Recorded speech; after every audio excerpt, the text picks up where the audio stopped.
नमस्ते साथीहरू। आज हामी पढ्छौँ लज अफ मोसन। पुरै फिजिक्स भनेको यो लज अफ मोसनले हुने हो। यदि यो लज अफ मोसन जानिएन भने फिजिक्समा हामीलाई धेरै जसो प्रब्लमहरू हुन सक्दैन। म्याक्सिमम प्रब्लमहरू लज अफ मोसनमै भएर बेस्ट हुन्छन्। लज अफ मोसन भनेको मोसनको डेफिनेसन्सहरू, मोसन कस्ता कस्ता हुन सक्छन् हो र त्यो लज अफ मोसनले के फोर्सलाई डिफाइन गर्छन्, फोर्सहरू कसरी कसरी डिफाइन गर्न सकिन्छ। त तीनवटा प्रकारले फोर्सहरू डिफाइन गर्न सकिन्छ। एउटा त क्वालिटेटिभली डिफाइन गरिन्छ, क्वान्टिटेटिभली डिफाइन गरिन्छ, अनि अर्को के छ भने force always existing pair, single force is not possible हो। यो फोर्सलाई डिफाइन गरेका छन् आइजक न्युटनले। न्युटनले हामीलाई फोर्सलाई डिफाइन गर्न तीनवटा लजहरू दिए। फर्स्ट ललाई ल अफ इनर्सिया पनि भनिन्छ। यसले फोर्सलाई क्वालिटेटिभली डिफाइन गर्यो, मिन्स फोर्सको नेचरलाई डिफाइन गर्यो, फोर्स कस्तो नेचरको हुन्छ त हो। अनि सेकेन्ड लले क्वान्टिटेटिभली डिफाइन गर्यो हो, कति फोर्स लाग्छ त, फोर्सको एमाउन्टलाई सेकेन्ड लले डिफाइन गर्यो। अनि थर्ड लले यसले पनि फोर्सकै नेचर प्रोभाइड गर्यो, यो एब्सोल्युट नेचर प्रोभाइड गर्यो कि फोर्स जहिले पनि पेयरमा हुन्छ, सिङ्गल फोर्स र आइसोलेटेड फोर्स एक्जिस्टै गर्दैन नेचरमा हो। यो तीनवटा लले फोर्सलाई डिफाइन गरेछ। अब स्टेटमेन्टहरू हेरौँ त। स्टेटमेन्टहरू हेऱ्यो भने बुझिन्छ। फर्स्ट लले के भन्छ भने, फर्स्ट लले कसरी डिफाइन गरेको थियो, क्वान्टिटेटिभली डिफाइन गरेको थियो।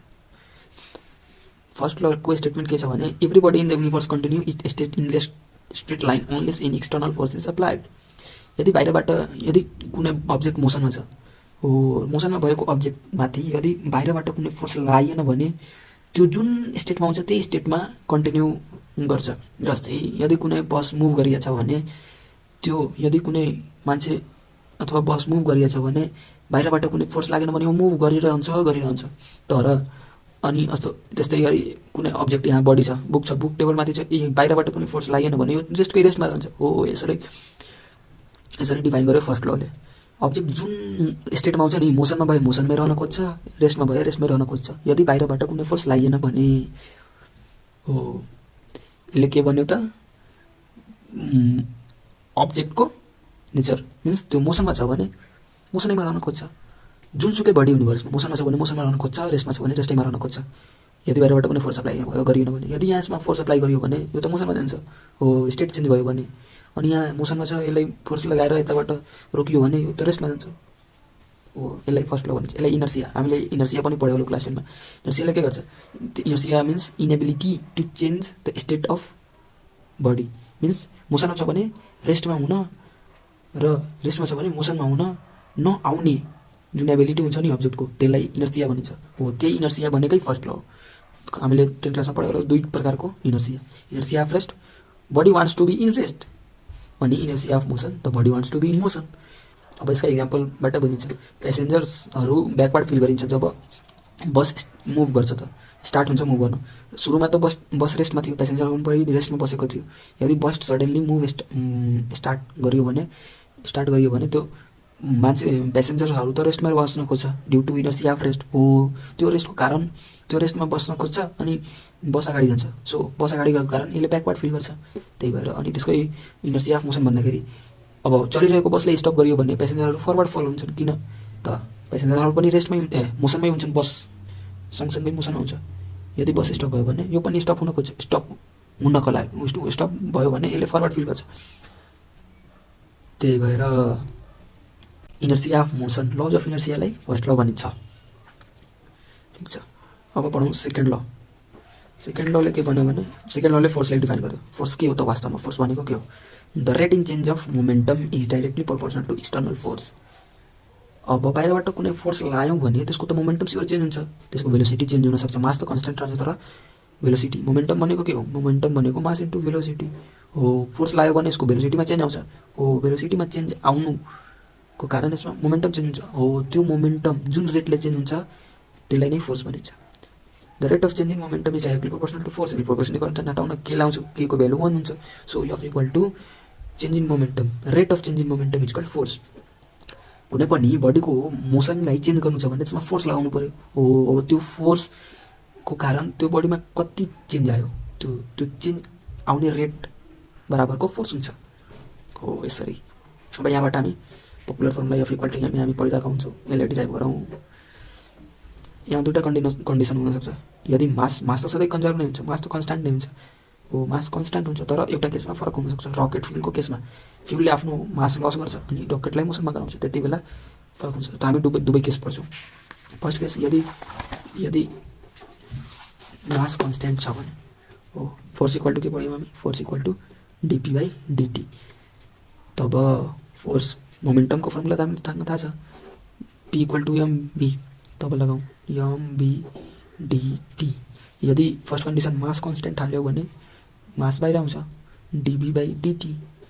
Rate of change in velocity के छ, एसेलरेसन हुन्छ, ma F equal to ma हो। यो आयो फर्मुला। यदि यो कति बेला भ्यालिड छ, जति बेला मास कन्स्ट्यान्ट हुन्छ त्यति बेला मात्र।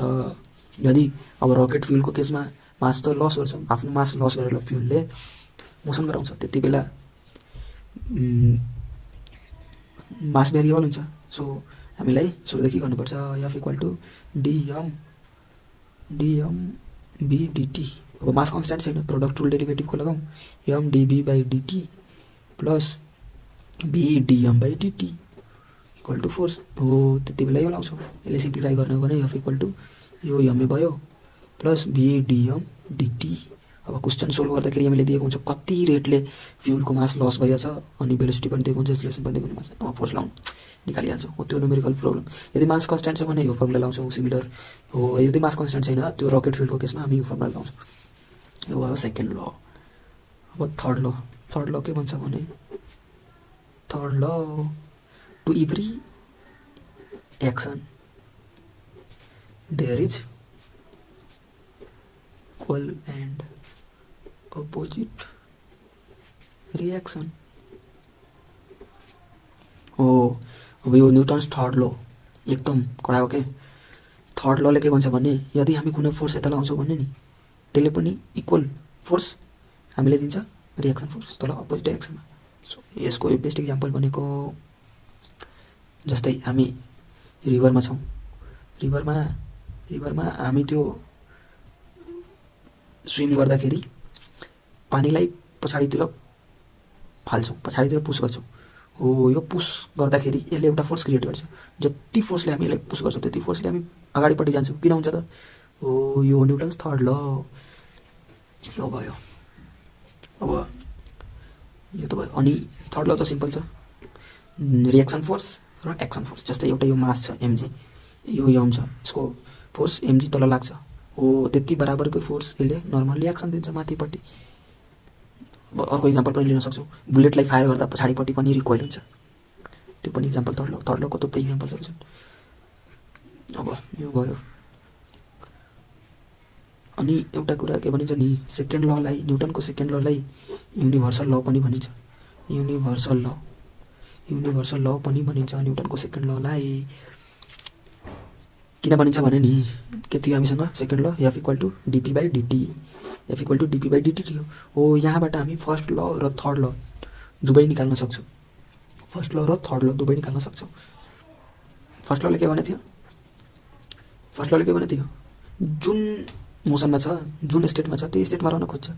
मिन्स यदि बी भेलोसिटीले कुनै अब्जेक्ट मुभ गरिरहेछ भने यो बी भेलोसिटीले नै कन्टिन्यू गर्छ, यदि एक्सटर्नल फोर्स लागेन भने। सो अब यो डिराइभ गर्नुपर्दा फर्स्ट लबाट कसरी, सेकेन्ड लबाट फर्स्ट ल कसरी डिराइभ गर्ने, यहाँ खासमा हामीलाई ए इक्वल टू 0 प्रुभ गर्नु पऱ्यो हो। ए इक्वल टू 0 प्रुभ गरियो भने फर्स्ट ल प्रुभ हुन्छ। अब सेकेन्ड लबाट ए इक्वल टू 0 कसरी प्रुभ गर्ने त, F equal to dp by dt हामीले थाहा छ। और यहाँबाट के आउँछ, एफ इक्वल टू यसलाई सिम्प्लिफाई गरेपछि मास कन्स्ट्यान्ट हाल्दा क्या थियो, एमए आएको थियो। अब यो कुन बेला, फर्स्ट ल कुन बेला, यदि फोर्स बाहिरबाट लागेन भने। सो फोर्स बाहिरबाट लागेन भने यो एफ इक्वल टू 0 भयो, एमए यहाँबाट ए इक्वल टू 0। अब ए इक्वल टू 0 को मतलब के, यदि एक्सेलरेसन छँदै छैन भने यसको मोसनमा पनि चेन्ज आउँदैन। जुन भेलोसिटीले गइरहेछ त्यही भेलोसिटीले जान्छ, मिन्स जुन स्टेटमा छ त्यही स्टेटमा जान्छ हो। यहाँबाट हामी फर्स्ट ल पनि डिराइभ गऱ्यौँ। अब थर्ड लले के भन्छ भने to every force there is equal and opposite. Suppose F1 force लगायौँ भने त्यही बराबरको F2 फोर्स लाग्छ, तर अपोजिट डाइरेक्सनमा हुन्छ हो। अब थर्ड ल प्रुभ गरौँ सेकेन्ड लबाट। सपोज एउटा फोर्स एफ फोर्स हो। यो एफ फोर्स के हुन्छ, dP1 बाई P2, त्यसको मोमेन्टम मान्दै P1 थियो अनि एउटा force FB force reaction force लगाएको फोर्स। त सपोज यसको डिपी बाई डिटी गरिदेऊ, डिपी टू डी मिन्स अब यहाँबाट चेन्ज इन मोमेन्टम कति आउँछ एफए इन्टु डिटी, अनि यहाँबाट के आउँछ change in momentum FB into dt. अब बाहिरबाट कुनै फोर्स लागेन भने यसको टोटल मोमेन्टम 0 हुन्छ, चेन्ज इन मोमेन्टम 0 हुन्छ, टोटल चेन्ज इन मोमेन्टम 0 हुन्छ। हो तब यसको यो मोमेन्टम र यो मोमेन्टम जोड्दा 0 आउनु पर्यो। तब जोडौँ FA into dt plus FB into dt equal to 0। यहाँबाट डिटी गयो, के आयो FA equal to minus FB. हो यहाँबाट प्रुफ भयो। सेकेन्ड लबाट फर्स्ट ल पनि प्रुफ भयो इक्वल टु 0, सेकेन्ड लबाट थर्ड ल पनि प्रुफ भयो FA equal to minus FB. हो यसरी यसलाई युनिभर्सल ल अथवा रियल ल पनि भनिन्छ, किनभने यहाँबाट फर्स्ट ल र थर्ड ल दुवै डिराइभ गर्न सकिन्छ। इम्पल्स भनेको इफेक्ट अफ फोर्स हो। सर्टेन टाइम पिरियडको लागि त्यसले कति फोर्स इम्प्याक्ट गर्छ त्यसलाई नै इम्पल्स भनिन्छ। इम्पल्स इक्वल टु हुन्छ F average means average force into time interval. कति फोर्स कति टाइम इन्टरभलको लागि लाग्यो त्यसलाई नै इम्पल्स भनिन्छ। हो अब यहाँबाट फर्दर के गर्न सकिन्छ भने यसलाई सपोज आई मानिदेऊ, इम्पल्स फोर्स के हुन्छ फोर्स एफ इन्टु टी। अब फोर्स त हामी पढेछौँ dp by dt into T. यसलाई F equal to dp by dt भयो। अब F into dt equal to dp. हो अब यसलाई इन्टिग्रेट गर्दा एफ इन्टु डिटी र P1 P2 डिपी, P1देखि चेन्ज इन मोमेन्टम भयो यो। त यो के आउँछ एफ इन्टु टी के छ इम्पल्स इक्वल टु के हुन्छ dp minus P2 minus P1 equal to change in momentum. हो इम्पल्स भनेको यहाँबाट के आयो भने impulse equal to change in momentum यहाँबाट यो आयो। इम्पल्स भनेको फोर्स इन्टु टाइम, इम्पल्सलाई के पनि भन्न सकिन्छ impulse equal to change in momentum. हो यसको एप्लिकेसन के छ भने बल क्याच गर्दा क्रिकेट प्लेयर फिल्डरले आफ्नो हात तल गर्छ भने इम्पल्स चेन्ज इन मोमेन्टम छ। चेन्ज इन मोमेन्टम त त्यही रहन्छ, बलको भेलोसिटी बलको मास त सेम रहन्छ। अब यो इम्पल्स इक्वल टु के छ फोर्स इन्टु टाइम। यदि ह्यान्ड लोवर गर्छ मिन्स यसको इम्प्याक्ट अफ फोर्सको टाइम बढी लाउँछ। फोर्सको इम्प्याक्टलाई बढी टाइमसम्म राख्नु भनेको यिनीहरूको प्रोडक्ट कन्स्ट्यान्ट आउनु पऱ्यो। यदि यो टाइम अफ इम्प्याक्ट बढ्यो भने फोर्स घट्छ। सो टाइम अफ इम्प्याक्ट बढाउनको लागि र फोर्स घटाउनको लागि फिल्डरले आफ्नो ह्यान्ड लोवर गर्छ ताकि इन्जर्ड हुनबाट बचोस्। हो यसरी चाहिँ यो पनि इम्पल्सको पनि सक्यो। सिम्पल टपिक चाहिँ इम्पल्स। अब हामी पढ्छौँ applications of Newton's law of motion. 3टा एप्लिकेसनहरू छ, हर्स कार्ट प्रब्लम, अनि पुल्ली प्रब्लमहरू, अनि के एउटा के छ भने लिफ्टमा एपरेन्ट वेट। हो यो 3टा हामी पढ्छौँ। अब एक एक गरेर हामी यसको एप्लिकेसन हेर्दै जाउँ। एउटा हर्स छ, यहाँ हर्स छ। यसले के गर्छ एउटा ब्लक तान्छ। हो यो ब्लक तान्छ। अब हामी लज अफ मोसन यसमा लगाऊँ। यो सपोज यम मासको छ अनि यो हर्सको मास यम छ। यसले तलपट्टि कुन फोर्स एमजी फोर्स लगाउँछ, ग्रेभिटेसनल फोर्स भइहाल्यो। अनि यसले तलपट्टि एमजी फोर्स लगाउँछ। हो अब यसलाई अगाडि बढाउनको लागि हो यो आफ्नो खुट्टाहरूले यसले एउटा फोर्स यतापट्टि लाउँछ, एक्सन फोर्स यता लाउँछ। हो अब एकर्डिङ टु न्युटन्स थर्ड ल यसले यतापट्टि फोर्स लाग्यो भने रिएक्सन फोर्स पनि लाग्छ आर, तर अपोजिट डाइरेक्सन यो भयो आर फोर्स लाग्छ। हो र यो आर फोर्सको जुन भर्टिकल कम्पोनेन्ट हुन्छ र यसको होरिजेन्टल कम्पोनेन्ट हुन्छ। यो त भेक्टरमा पढेकै होला सबैले। अब यति अब यो हर्सले यतापट्टि तान्छ मिन्स यसमा यो रोप छ, यो रोपको टेन्सन यता लाग्छ। अनि यो यता मुभ गर्छ भने यसको टेन्सन यता लाग्छ। हो टी टेन्सनले हुन्छ। हामीले यसमा 2टा कुरा निकाल्नुपर्छ, एसेलेरेसन निकाल्नु पर्यो, तर पनि निकाल्न सकिन्छ। अब निकालौँ मोसन अफ हर्स हेरौँ पहिला। Motion of horse motion of हर्समा के छ, कुन कुन फोर्स, पहिला फोर्सहरू निकालौँ। सपोज यो ए एसेलेरेसनले यतापट्टि मुभ गरिरहेछ भने हो यो यतापट्टि मुभ गरिरहेछ, ए एसेलेरेसनले यो हर्स यतापट्टि मुभ गरिरहेछ, यम ए। अब यो कुन कुन फोर्स, हरिजन्टल डाइरेक्सनमा एउटा यो फोर्स छ, अनि पछाडिपट्टि एउटा कुन फोर्स छ, टेन्सन फोर्स छ। हो यो टेन्सन फोर्स, यो हर्स यता कसरी बढ्यो, यो फोर्सको कारण बढ्यो, तर पछाडिपट्टि पनि त टेन्सन फोर्स छ। हो तर हर्स त अगाडि गइरहेछ, त हर्स अगाडि जानुको मतलब यो फोर्स योभन्दा बढी छ, मिन्स यो फोर्सले यसलाई जितेर अगाडि बढिरहेछ। त एच माइनस टी हो यो भयो मोसन अफ हर्समा यो इक्वेसन। अब मोसन अफ कार्ट हेर्ने हो भने मोसन अफ कार्ट यो, अब यसको मोसन हेर्ने हो भने यो पनि यता हर्स यता गरिरहेछ, मिन्स हर्स यता गरिरहेछ, टेन्सन यता लागिरहेछ। अब यसमा लाग्ने के यस्तो घसेर जान्छ, यसमा फ्रिक्सन फोर्स लाग्छ। अब यसको मोसन हेर्दाखेरि ए यता गरिरहेछ, टेन्सन फोर्सले फ्रिक्सन फोर्सलाई जितेर अगाडि बढिरहेछ, means m a equal to T minus F, equation 2। अब यो दुईटै इक्वेसनलाई एड गरिन्छ भने यो टेन्सन क्यान्सिल, एड गर्दा m plus m a equal to H minus F, यहाँबाट एसेलेरेसन के आयो, H minus F by m plus m, acceleration भयो। हो अब यो एसेलेरेसनलाई यहाँ, यो एसेलेरेसन यहाँ पुट गर्दा टेन्सन पनि आउँछ, यसरी निकालिन्छ। अब पुल्ली प्रब्लम, जस्तै एउटा यहाँ रोटेटेबल पुल्ली हुन्छ, रोप हुन्छ, यहाँ पनि रोप हुन्छ, एउटा बिगर मास हुन्छ, यहाँ एउटा स्मलर मास हुन्छ, यसले तलपट्टि एमजी फोर्स लाउँछ, यसले तलपट्टि क्यापिटल एमजी फोर्स लाउँछ, यसले टेन्सन माथि दिन्छ, यो तल आउँछ, यसले टेन्सन पनि माथि दिन्छ। अब यसमा निकाल्नु पऱ्यो एसेलेरेसन र टेन्सन। सपोज यो बिगर मास छ, अभियसली यो तलपट्टि यसको एसेलेरेसन हुन्छ, यसको माथिपट्टि एसेलेरेसन हुन्छ। हो अब यसको मोसन हेर्ने हो भने, स्मलर मासको मोसन हेर्ने हो भने एसेलेरेसन माथि गइरहेछ, एमजी फोर्स तल छ, यो के को कारणले माथि गइरहेछ, टेन्सन फोर्स, यो फोर्सको कारणले माथि गइरहेछ। त्यो टेन्सन फोर्समा तलपट्टि एमजी लागिरहेछ, तर माथि गइरहेछ, यो होल सिस्टम माथि गइरहेछ। माथि जानुको मतलब यो टेन्सन फोर्सले एमजी फोर्सलाई जितेर माथि गइरहेछ। सो यो हमें होल मोसन के कारण भइरहेछ, टेन्सन माइनस एमजी को कारण, यो इक्वेसन 1।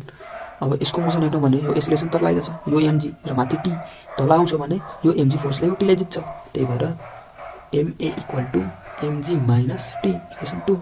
अब यो दुवैले एडिङ गऱ्यो भने यो क्यान्सल, यम प्लस यम ए कमन आउँछ दुवैमा, यसमा जी कमन आउँछ, यम माइनस यम, यहाँबाट एसेलेरेसन आउँछ, यम माइनस यम बाई यम प्लस यम, हो यसरी।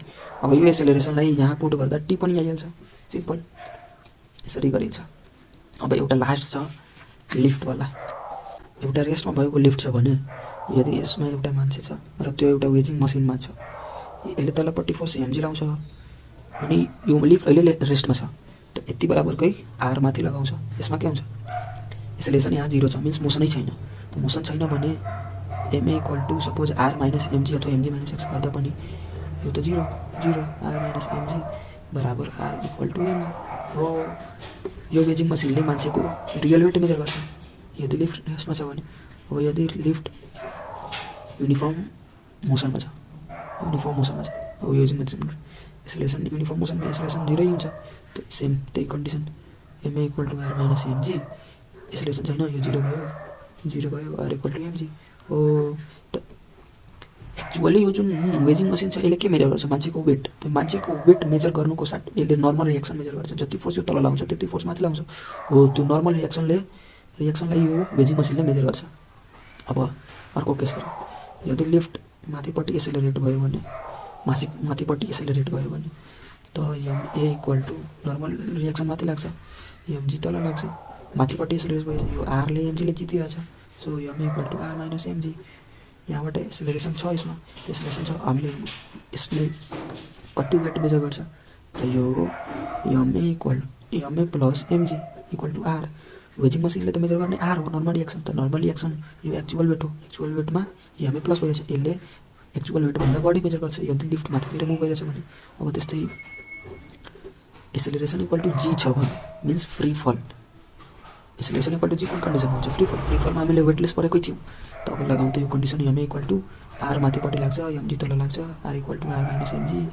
अब ए इक्वल टु एमजी गरिदेऊ, ए इक्वल टु जी छ फ्री फलको लागि, जी गर्दै g cancel, R equal to 0।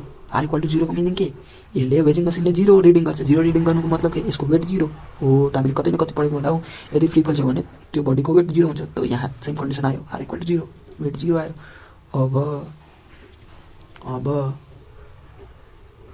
यदि लिफ्ट चाहिँ डाउनवर्डतिर एक्सिलरेट भइरहेछ, यदि लिफ्ट चाहिँ आर माथि लाग्छ, एमजी तल लाग्छ, डाउनवर्डतिर एक्सिलरेट भइरहेछ, एक्सिलरेसन भन्दा बढी, एक्सिलरेसन ड्यु टु ग्रेभिटी भन्दा बढीले तलपट्टि एक्सिलरेट भइरहेछ भने अब यो तल आइरहेछ, त एमजी बढी छ आर भन्दा। So mg equal to ma equal to mg minus are.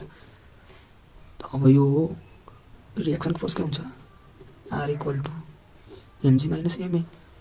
यो ए जी भन्दा बढी छ, जी भन्दा बढी छ भने यो पुरै क्वान्टिटी यो भन्दा बढी आउँछ र आर नेगेटिभ आउँछ। आर नेगेटिभ आउनुको मतलब ए नेगेटिभको मतलब माथिपट्टि त हो। यो जुन मान्छे छ नि यो गएर माथि स्टिक हुन्छ, माथिपट्टि स्टिक हुन्छ हो। यसरी हामी डिफ्रेन्ट कन्डिसन्सहरू पढ्न सक्छौँ लज अफ मोसनको। Thanks for watching.